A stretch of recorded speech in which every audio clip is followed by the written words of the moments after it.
In prior videos, we covered the dosing language on the label and how to make that happen in our drum and tankless units. We also talked about a common misting schedule. But not all pest problems are the same. In some places, the mosquito pressure is really heavy. And in some places, flies, not mosquitoes, are the target pests.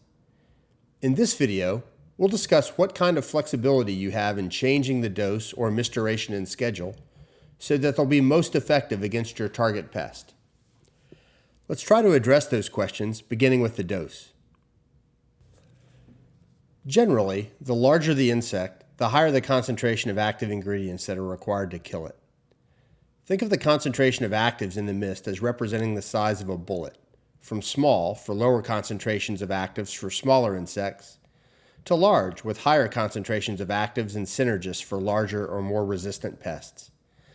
That's why you usually see a range of concentrations on the label.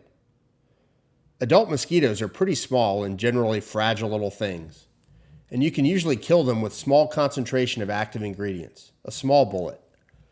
But because they are so transient, the challenge with adult mosquitoes is to make sure one of your bullets hits them. We'll talk about that in just a bit. Houseflies are larger and heavier and harder to kill, so they can require a higher concentration or more synergist, a larger bullet. And controlling larger insects like barn flies can require an even higher concentration of actives. Because they can't easily escape, flies in barns can be more prone to express genetic resistance. Flies that survive contact with insecticide are more prone to have babies that are resistant. And their life cycles are short, so the genes are passed quickly and resistant populations can emerge pretty quickly. A larger, more lethal bullet with more insecticide and more synergist is required to kill them. For misting, Riptide recommends a base level of 0.046% pyrethrins and 0.23% PBO. But for difficult to control insects, the concentrations of both components are doubled. This is the label limit rate, the highest concentration of Riptide that you're legally allowed to use in a misting system. It is beyond the scope of this video to survey all the formulations that are available and labeled for misting. But in addition to Riptide, there are formulations containing other active pyrethroids and PBO that have higher label limit rates that can be used for larger, harder to control insects. In order to make those calculations simple, we have also built dosing calculators for both our drum and tankless units. Let's illustrate how the tankless dosing calculator works. It first prompts you for the insecticide you plan to use. We select Riptide. It next asks you for the application rate, normal, low, or label limit. Let's say we are targeting flies in a barn, so we'll select the high label limit rate. We click the Calculate button, and the mix ratio that we'll need to enter into the controller of the Gen 3 Plus is presented in the bottom box.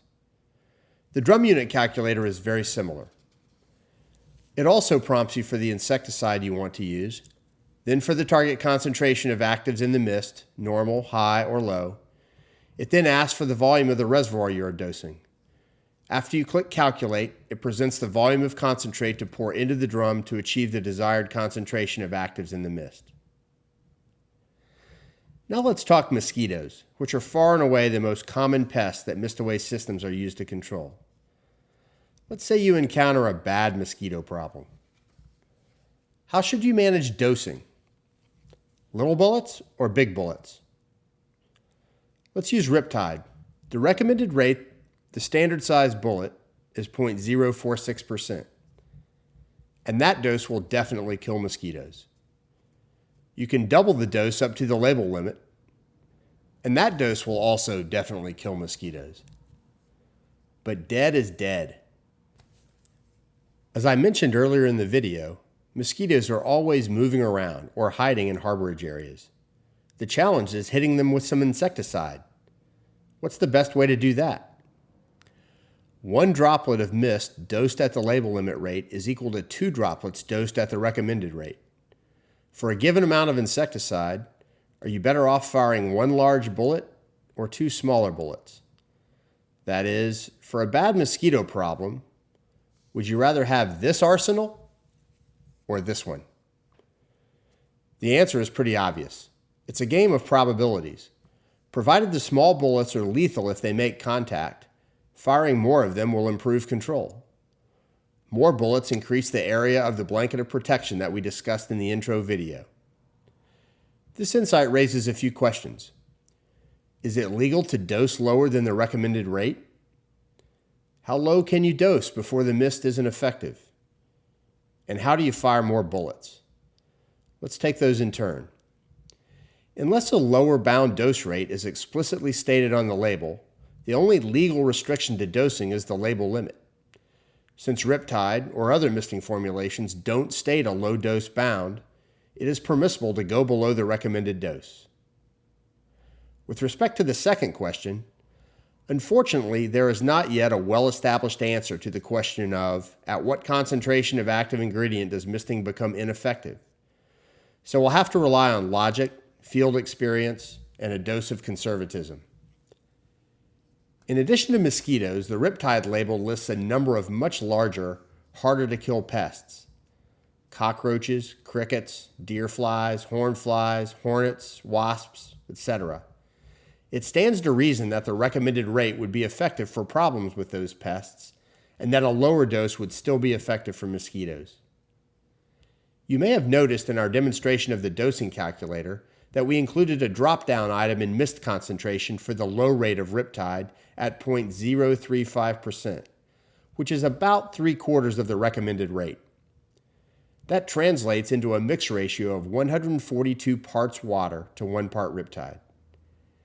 You can look at the dosing calculator for the drum unit yourself to see how that translates into dosing 49 ounces of Riptide in a 55-gallon drum. We know the mist is effective against mosquitoes at this concentration because we have a number of dealers that have successfully incorporated this into their program. We also believe it very likely that the mist could be effective at even lower concentrations, but we won't recommend that until it is established through testing. Now to the third question. How do you fire more bullets? One way is to install more nozzles. In the System Design series, we introduced design guidelines that the nozzles should be positioned about 10 feet apart, except in especially lush or dense areas where more treatment is required. Then you should go to 8 feet or even parallel lines. But given an installation where the nozzle count is already established, the only way of firing more bullets and increasing the size of the blanket of protection is to mist for a longer duration. How much longer? Let's illustrate with an example. Our hypothetical system has 40 nozzles and an average flow rate of 40 milliliters per minute per nozzle. It is programmed to mist a Riptide dilution twice a day. In scenario 1, the mist duration is 60 seconds. The concentration of pyrethrins in the mist is 0.046%, the recommended rate. This is exactly the same example as we used in the intro video, where we introduced the idea of a blanket of protection of 2,650 square feet of surface area, about the size of an average house. Now let's introduce scenario 2. Here, instead of 60-second mist cycles, we're going to employ 80-second mist cycles and fire more bullets. But our bullets are going to be smaller. Rather than using the 0.046% label rate, we're going to dilute the mist slightly to 0.035%, which is still lethal to the mosquitoes.